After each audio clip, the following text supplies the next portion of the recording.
General's bane. I will be glad to win again. Today, a champion dies.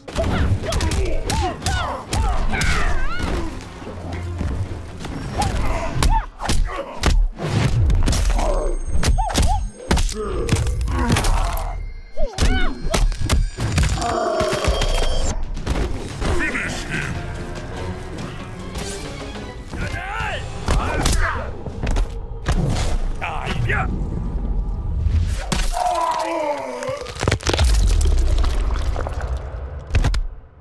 Liu Kang wins. Fatality. Welcome gamers to my Mortal Kombat X analysis. After my early look and analysis of the game on PS4 and Xbox One, I have now had a chance to play it on PC across my collection of machines, along with completing the story portion of the game and getting through a full analysis. From my first few hours with the game, it was evident that the Xbox One version was non-native, and my first impressions were around the 900p range. After a full pixel count, this comes in at 1344 by 1080, with another single upscale resolution on the horizontal plane, just like in Dying Light, Advanced Warfare, and I'm sure many more games to come. This is a nicer option as it makes the upscale hard to spot for some, as evident by it not being noticed by hardly anyone at all. But it all comes down to around the same 1.4 million pixels, give or take 10,000 or so. The image is a little softer for it, and the edging of objects or thin lines like the trees or ropes in the backgrounds look a little more jagged than the PS4 or PC version, so long as you have the machine for it, along with textures looking a little softer. But this is a minor IQ deficit, and not a huge difference, but one that can be noticed more in certain areas. But not with a huge quantity of FMVs. This pre-rendered in-engine sequences that tell the story along with the QTE sections are all not real time.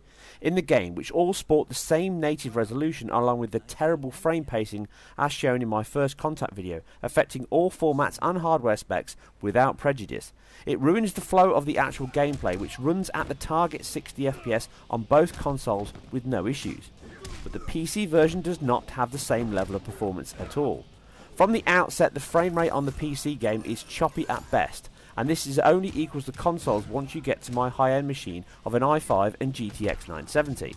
Like the console, the real-time X-rays or fatalities all run at 30 FPS due to the increase in post effects and camera work when they kick in. This is not too bad, and as the action is slowed down with dynamic cameras with no player control, it makes no difference to the performance or enjoyment. But having the option to run these at 60 or leave unlocked would have been preferred on console, if at least not PC. But the Unreal 3 engine is one that has shown its versatility in all types of games, and here the heavy use of cinematics may be more of an engine issue than a direct hardware one, when the geometry and effects are ramped up. Performance, as seen in my previous video, is a solid 60 aside the aforementioned dynamic action scenes and occasional stutters from saving and loading within the game. But aside the high-end machine, both my mid-level A350 7870 and A10 GTX 750 Ti have varying levels of woe. This is one of only a few games that I know of that uses the new fiber method of CPU work delegation. This is something I cover in more detail on my Naughty Dog PS4 video that I will add the link to here when it is ready. But this is a new method that much better uses the resource of multi-core CPUs by granulating workloads within a frame engine to make better use of the cores and the much needed parallelism as we move into this generation.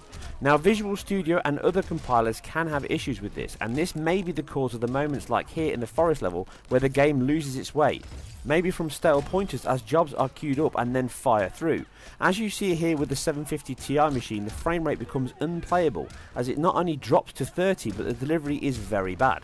This does not happen all the time. When you are playing normally, both machines run around the low 50s to high 40s.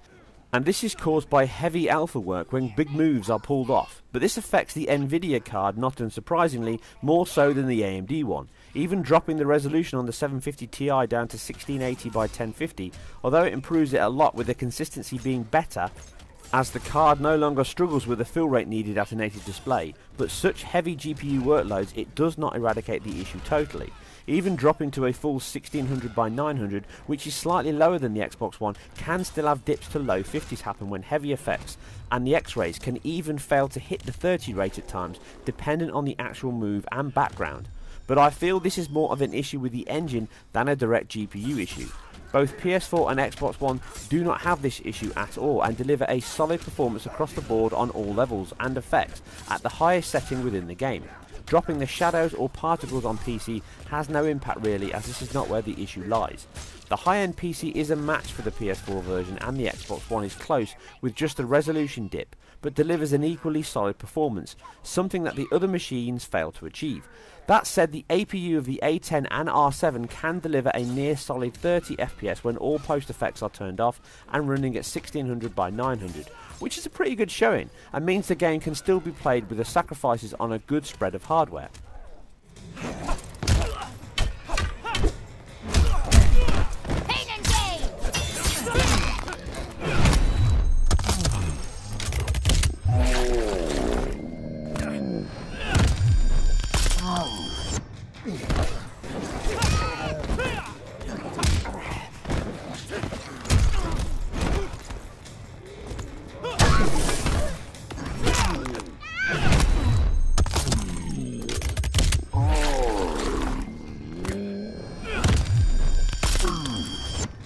With all the performance issues aside, what does it look like? Well, no matter the resolution, it is a disgustingly beautiful game.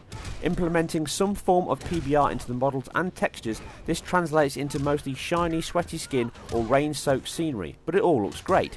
Aside sometimes the mapped shadows on faces or objects from AO that can look wrong or false at times, ruining the image when this happens, but this is rare and still affects the cinematics in the game, which highlights another split with the PS4 and Xbox One having higher quality shadows than the PC version even on the highest setting, with overall texture quality being the highest setting on both consoles. Character models are all constructed from a good amount of polygons that seamlessly link through from real-time scenes into gameplay.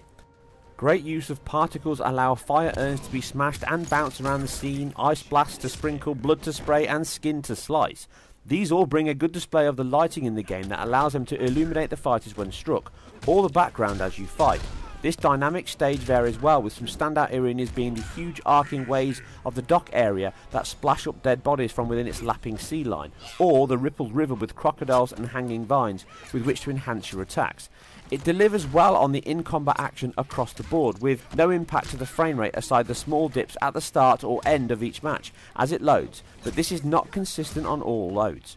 But the detail and violence is only enhanced greater when the mid-battle X-ray moves are called in, or the end-game fatalities the franchise is renowned for. These are all real-time and, as I say, dip down to 30 seamlessly within action as they happen.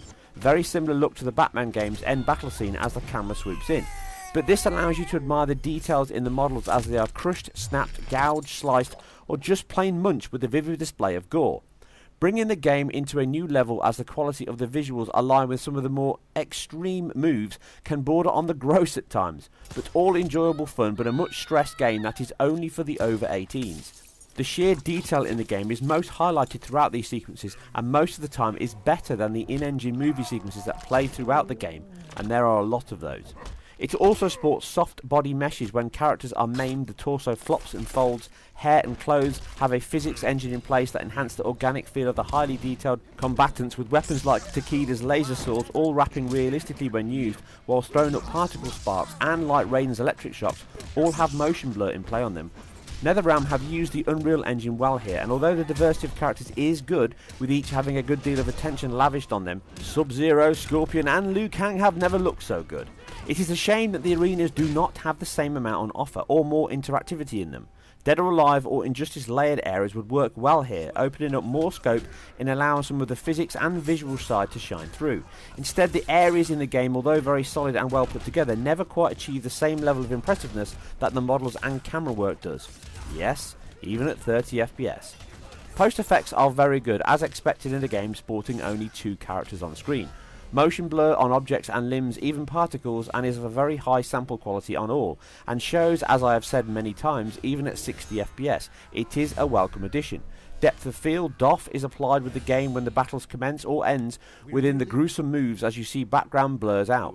The Xbox One and PS4 can at times have a slightly lower level of bokeh here, but in some scenes it is the same as PC. So if this is a performance change, it is not consistent, and the 30 target also make this seem to be more of an omission.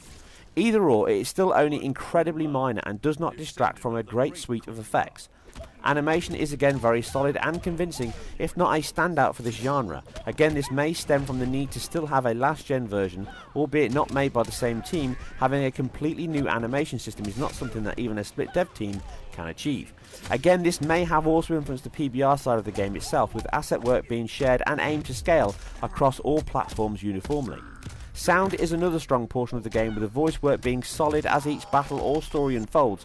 But it is in battle that the design really shines. Blows all feel heavy and impactful, added to the camera movement as they hit with a deep, satisfying thud. The slice of skin, squelch of intestines as they fall on the floor, or the unnerving wet pop of the crown jewels.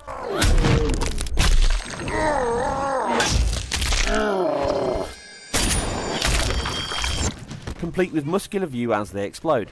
It all sits well with the black comedy style, violent humour, slapstick gone mad, and male or female characters are all equally victorious, vicious and eviscerated. Sadly, the online portion of the game is not as solid or consistent as the rest, with my attempts to find a game and play being very long-winded and far too many crashes out with the no network error appearing in the lobby when the issue was not from my end. This is no better if I was playing on PC, Xbox One or PS4, with it seemingly being a server-related issue, or lack of them, to service the request within matchmaking in a timely fashion. The PS4 version is region locked to the same players as the purchased region game, which most likely should not be an issue, but if you have purchased the American version and you live in the UK or vice versa, this means that you are locked into playing against combatants from across the pond. Not really a large issue, just more informative. Both Xbox One or PC have an open region connection, allowing you to freely kit the crap out of all, no matter US or European. Connections on all seem pretty much the same once you're in game. It performed well with no concern for laggy controls, but like all online experiences, your mileage may vary. It is hardly a solid infrastructure for an online tournament-based battler, but this is early days, and it may improve as they add more server support. Just expect a few minutes on average to find and join a game with variance. Ultimately, this is a solid entry into the Mortal Kombat saga that offers up a decent, if not earth-shattering level of audio and visual splendour, and certainly shows signs of an engine more aimed at the current generation of hardware. The X1 resolution dip aside, and well done to the team in sacrificing the minor resolution drop in favour of the more important frame rate, which is key in a game like blow-for-blow match for the high-end PC or PS4 version. If you have a machine around my mid-level and low-level machines, then a dip in resolution will put you nearer but not quite at the console level performance. If you have access to all platforms, my recommendation is the PS4, just over the Xbox One, due to the minor but welcome resolution improvements, but aside that, it is an identical game and performer. Last comes the PC, unless of course if you have a high-end or equal rig as here, as this version, handled by another team than NetherRealm, High Voltage, seems to be lacking a little more polish that it deserves or needs, and as a result suffers for it unless you have the spec. If the fibre-based portion of the game engine is causing some of this, I know it has issues within some visual debugging tools or not is open for debate, with the PS4 dev kit handling them as most likely does the Xbox One SDK. This may be something that can be patched up later to improve performance. As always, I hope you guys and girls enjoyed this. If so, please like and subscribe. I really appreciate each and every one of you that does. Leave your thoughts and feedbacks below. I have much more to come. You guys and girls take care. Enjoy the show and the combat, and I'll see you soon on the next one.